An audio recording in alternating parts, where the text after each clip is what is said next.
किसी ने कमाल की बात कही है दोस्तों, क्यों रुक जाते हो 4 दिन की मेहनत के बाद? अरे वक्त लगता है बीज को सफल बनने में। Hello friends, my name is Dharmendra Verma और आप देख रहे हैं वर्मा टेक्निकल लर्निंग। अगर आप किसी कम्पिटिटिव एग्ज़ाम की तैयारी कर रहे हैं तो मेरे चैनल को सब्सक्राइब करना बिल्कुल भी मत भूलिए, साथ ही साथ बेल आइकन को भी ज़रूर प्रेस कीजिए ताकि मेरी हर नए लेटेस्ट वीडियो की नोटिफिकेशन सबसे पहले आप तक पहुंचते रहे। आज का हमारा टॉपिक है 26 जनवरी 2022 का करेंट अफेयर है दोस्तों। इस वीडियो में मैं 10 क्वेश्चन कवर करूंगा जो कि आपको एग्ज़ाम हॉल में देखने को मिलेंगे। वीडियो को बिल्कुल भी पॉज मत कीजिएगा क्योंकि सारे क्वेश्चन इंपॉर्टेंट है दोस्तों। तो आइए स्टार्ट करते हैं। पहला हमारा क्वेश्चन है, इतिहास में पहली बार देश के बाहर किस देश में भारतीय औद्योगिक संस्थान आईआईटी की स्थापना की जाएगी? ऑप्शन आप लोगों के सामने है दोस्तों। इसका करेक्ट आंसर आ जाएगा संयुक्त अरब अमीरात। संयुक्त अरब अमीरात। आप लोग आंसर को याद रखेंगे दोस्तों। इसे पॉइंट ऑफ व्यू के हिसाब से समझते हैं। इतिहास में पहली बार भारत संयुक्त अरब अमीरात में भारतीय औद्योगिक संस्थान आईआईटी की स्थापना करेगा। ये पहली बार होगा जब भारतीय प्रौद्योगिकी संस्थान आईआईटी की किसी भी शाखा की स्थापना भारत के बाहर किसी दूसरे देश की जाएगी। सेकंड हमारा पॉइंट है दोस्तों, दुबई में नए आईआईटी की स्थापना भारत और यूके के बीच मुक्त व्यापार समझौता जिसे इंग्लिश में एफटीए के तहत होगी। इस आर्थिक भागीदारी के तहत दोनों देश सांस्कृतिक परियोजना, सांस्कृतिक आदान प्रदान और प्रदर्शनियों को बढ़ावा देंगे। नेक्स्ट है यूएई का फुल फॉर्म क्या होता है दोस्तों? United Arab emirates. नेक्स्ट है दोस्तों पॉइंट, संयुक्त अरब अमीरात यूएई का एशिया महाद्वीप में स्थित है। यूके की राजधानी है अबू धाबी। यूके की करेंसी है दोस्तों यूके दिरहम। यूके के राष्ट्रपति कौन है दोस्तों? शेख खलीफा बिन जायद अल नायान। यूके के शहर में दुबई में अंतर्राष्ट्रीय क्रिकेट परिषद जिसे इंग्लिश में आईसीसी का मुख्यालय है। दुनिया के सबसे ऊंची इमारत बुर्ज खलीफा जिसकी ऊंचाई 829.8 मीटर है, यह भी यूके देश के दुबई शहर में स्थित है। नेक्स्ट है, कोयले के बिजली बनाने वाला पहला देश अरब के यूके में बना है। नेक्स्ट हमारा है, आईपीएल 2020 का आयोजन यूके देश में किया गया है। आई होप दोस्तों क्वेश्चन आप लोगों को समझ में आया होगा। नेक्स्ट क्वेश्चन की ओर चलते हैं दोस्तों। दक्षिण एशियान एथलीट महासंग्रह साफ क्रॉस एंटी चैंपियनशिप का आयोजन कहाँ किया जाएगा? ऑप्शन आप लोगों के सामने है दोस्तों। इसका करेक्ट आंसर क्या आ जाएगा? कोहिमा नागालैंड भारत आ जाएगा। ऑप्शन नंबर ए को आप लोग सिलेक्ट करेंगे। पॉइंट ऑफ व्यू के हिसाब से देखते हैं दोस्तों। दक्षिण एशियान एथलेटिक महासंघ जिसे इंग्लिश में SAAF क्रॉस एंटी चैंपियनशिप का आयोजन 26 मार्च से कोहिमा नागालैंड भारत में किया जाएगा। यह पहला अवसर होगा जब नागालैंड में अंतर्राष्ट्रीय स्तर की किसी एथलेटिक्स प्रतियोगिता का आयोजन किया जाएगा। सेकंड हमारा पॉइंट है दोस्तों, यह इसका 56वां संस्करण होगा। इस आयोजन में 8 दक्षिण एशियाई देशों के शीर्ष एथलीट्स भाग लेंगे। पिछले टॉप 5 खेल आयोजन का रिवीजन करते हैं दोस्तों। पहला हमारा क्वेश्चन है, राष्ट्रीय सीनियर वॉलीबॉल चैंपियनशिप 2021-22 का आयोजन कहाँ हुआ था? तो कहाँ हुआ था? बीजू पटनायक इंडोर स्टेडियम जो कि कहाँ स्थित है? भुवनेश्वर। संस्करण 70वां है। सेकेंड हमारा क्वेश्चन है दोस्तों, football tournament FIFA club cup विश्व कप 2021 का आयोजन कहाँ हुआ है? मोहम्मद बिन जायद स्टेडियम जो कि कहाँ स्थित है? यूके में। संस्करण है 18वां। थर्ड हमारा क्वेश्चन है दोस्तों, 15वां CEC महिला आइस हॉकी चैंपियनशिप 2022 खेल का आयोजन कहाँ हुआ? लेह लद्दाख। संस्करण 15वां। नेक्स्ट क्वेश्चन है, फुटबॉल टूर्नामेंट AFC महिला एशिया कप भारत 2022 खेल का आयोजन किस स्थान पर हुआ है? तो किस स्थान पर हुआ है? भारत संस्करण, जो कि है 20वां स्थान पर। नेक्स्ट है टेनिस टूर्नामेंट टाटा ओपन 2022 खेल का आयोजन किस स्थान पर हुआ है? महाराष्ट्र, जो कि है भारत में स्थित है। नेक्स्ट क्वेश्चन देखते हैं दोस्तों, महात्मा गांधी राष्ट्रीय ग्रामीण रोजगार गारंटी अधिनियम के लिए लोकपाल ऐप को किसने लॉन्च किया? ऑप्शन आप लोगों के सामने है दोस्तों। इसका करेक्ट आंसर आ जाएगा गिरिराज सिंह, केंद्रीय ग्रामीण विकास मंत्री। गिरिराज सिंह क्या है? केंद्रीय ग्रामीण विकास मंत्री। पॉइंट ऑफ व्यू के हिसाब से समझते हैं दोस्तों। केंद्रीय ग्रामीण विकास मंत्री गिरिराज सिंह ने महात्मा गांधी राष्ट्रीय ग्रामीण रोजगार गारंटी अधिनियम मनरेगा के लिए लोकपाल ऐप को लॉन्च किया है। सेकंड हमारा पॉइंट है, इस ऐप को मनरेगा से संबंधित शिकायतों की सुचारू रिपोर्टिंग और वर्गीकरण के लिए विकसित किया गया है। किसके लिए विकसित किया गया है दोस्तों? शिकायती की सुचारू रिपोर्टिंग और वर्गीकरण के लिए विकसित किया गया है। पिछले टॉप 5 मोबाइल ऐप का रिवीजन कर लेते हैं दोस्तों। पहला हमारा क्वेश्चन है, नदियों में night navigation mobile app launch करने वाला भारत का पहला राज्य कौन सा बना? असम। नदिया में नाइट नेविगेशन मोबाइल ऐप करने वाला भारत का पहला राज्य कौन सा बना दोस्तों? असम। सेकंड हमारा क्वेश्चन है, किसान को ब्लॉक स्तर तक की मौसम संबंधी जानकारी उपलब्ध कराने के लिए किसान ऐप को किस संस्थान ने लॉन्च किया है? तो किस किसान ने लॉन्च किया है? भारतीय प्रौद्योगिकी संस्थान, जिसे IIT रुड़की में स्थित है दोस्तों। थर्ड हमारा क्वेश्चन है, कमिटी टू क्विट अभियान के तहत तंबाकू छोड़ो ऐप को किस संगठन द्वारा लॉन्च किया गया है? तो आंसर में आप लोग किसे टिक मार लगाओगे? विश्व स्वास्थ्य संगठन, जिसे इंग्लिश में WHO के नाम से भी जाने जाते हैं। फोर्थ हमारा क्वेश्चन है, किस सोशल नेटवर्किंग कंपनी ने टेक अ ब्रेक फीचर को लॉन्च किया है? तो इसका करेक्ट आंसर क्या आ जाएगा दोस्तों? इंस्टाग्राम। फिफ्थ हमारा क्वेश्चन है, किस राज्य के मुख्यमंत्री ने कौशल रोजगार निगम पोर्टल को लॉन्च किया है? तो करेक्ट आंसर क्या आ जाएगा दोस्तों? हरियाणा।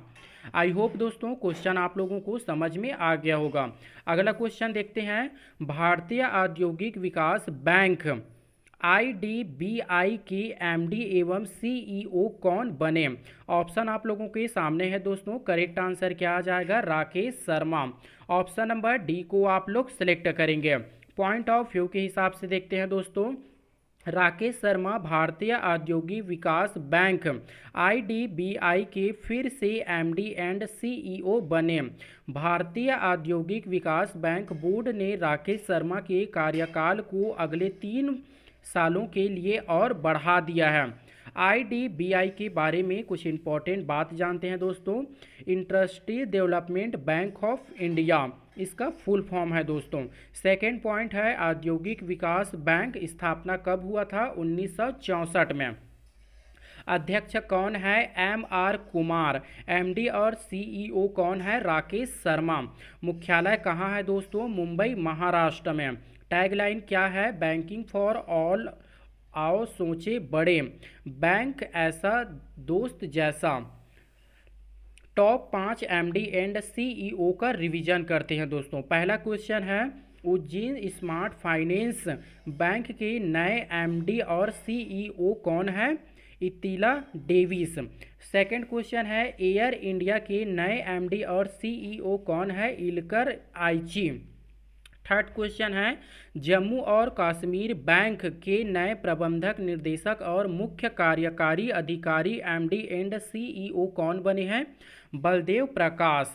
फोर्थ हमारा क्वेश्चन है दोस्तों, Equitas small finance bank limited, जिसे इंग्लिश में ESFBL के नए प्रबंधक निर्देशक और मुख्य कार्यकारी अधिकारी MD and CEO Vasudev Patani Narasimha कौन है? वासुदेव पटानी नरसिम्हा। नेक्स्ट है, RBL बैंक के नए MD एवं CEO बने। कौन बने? राजीव आहूजा। आई होप दोस्तों क्वेश्चन आप लोगों को अच्छे से समझ में आया होगा। नेक्स्ट क्वेश्चन की ओर चलते हैं। हिंदुस्तान यूनिलीवर लिमिटेड, जिसे इंग्लिश में HUL के लिए नए कार्यकारी अध्यक्ष कौन बने हैं? तो ऑप्शन आप लोगों के सामने है दोस्तों। इसका करेक्ट आंसर क्या आ जाएगा? नितिन पारंगजबे। नितिन पारंगजबे। नेक्स्ट क्वेश्चन की ओर चलते हैं दोस्तों। पॉइंट ऑफ व्यू देख लेते हैं इसका। नितिन पारंगजबे हिंदुस्तान यूनिलीवर लिमिटेड के नए गैर कार्यकारी अध्यक्ष बने। नितिन पारंगजबे को 31 मार्च 2022 से कंपनी के गैर कार्यकारी अध्यक्ष के रूप में नियुक्त किया गया है। टॉप 5 राष्ट्रीय नियुक्त का रिवीजन कर लेते हैं दोस्तों। पहला हमारा क्वेश्चन है, होंडा कार्स इंडिया के नए अध्यक्ष और CEO कौन बने हैं? तजुया त्योमुरा। सेकंड हमारा क्वेश्चन है, महाराष्ट्र के नए पुलिस महानिर्देशक DGP कौन है? रंजीत सेठ। थर्ड हमारा क्वेश्चन है, आर्थिक विकास संस्थान के नए निदेशक कौन है? चेतन घाटे। भारतीय सेना के नए deputy chief of army staff कौन है? चन्नीरा बंसी पोनपा। फिफ्थ हमारा क्वेश्चन है, आंध्र प्रदेश लोक सेवा आयोग एप्सेस के नए अध्यक्ष कौन है? गौतम संवाग। आई होप दोस्तों क्वेश्चन आप लोगों को समझ में आया होगा। नेक्स्ट क्वेश्चन की ओर चलते हैं। पनडुब्बी रोधी युद्धक विमान P-81 को भारतीय नौसेना में शामिल किया गया है। इस युद्धक विमान का निर्माण किसने किया है? तो इसका करेक्ट आंसर क्या आ जाएगा दोस्तों? बोइंग एयर स्पेस, जो कि कहाँ स्थित है? अमेरिका में। ऑप्शन नंबर बी को आप लोग सिलेक्ट करेंगे। पॉइंट ऑफ व्यू के हिसाब से देखते हैं दोस्तों।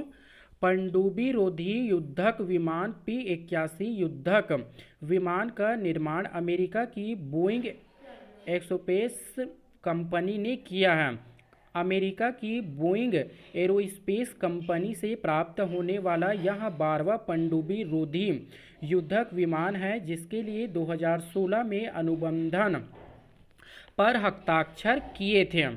सेकंड हमारा पॉइंट है दोस्तों, P-81 एक लंबी दूरी का समुद्री टोही और पनडुब्बी रोधी युद्ध विमान है।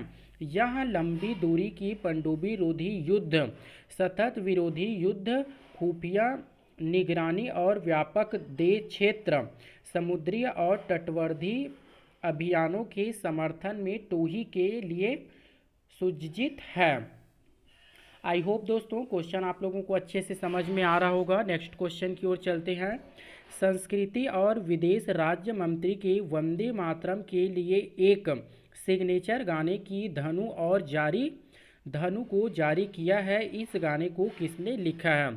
ऑप्शन आप लोगों के सामने है दोस्तों। तो आंसर में क्या आ जाएगा? रिकी केज और विक्रम घोष। तो ऑप्शन नंबर सी इसका करेक्ट आंसर आ जाएगा। दोनों आ जाएगा दोस्तों। कई बार क्वेश्चन को घुमाकर पूछते हैं, तो दोनों में से किसी एक का नाम आपको दिखे तो आप लोग उसको सिलेक्ट कर लेंगे। पॉइंट ऑफ व्यू के हिसाब से देखते हैं दोस्तों। संस्कृति और विदेश राज्य मंत्री मीनाक्षी लेखी के वंदे मातरम के लिए एक सिग्नेचर गाने की धनु को जारी किया है। इस गाने को गैस्री अवार्ड विनर रिकी केज और ऑस्कर कॉन्स्टेंट विक्रम घोष ने लिखा है।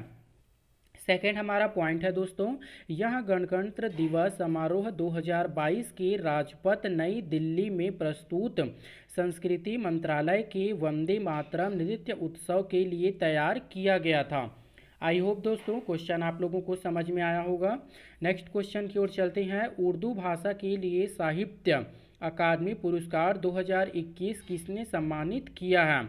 ऑप्शन आप लोगों के सामने है दोस्तों। करेक्ट आंसर क्या आ जाएगा? चंद्रभान ख्याल।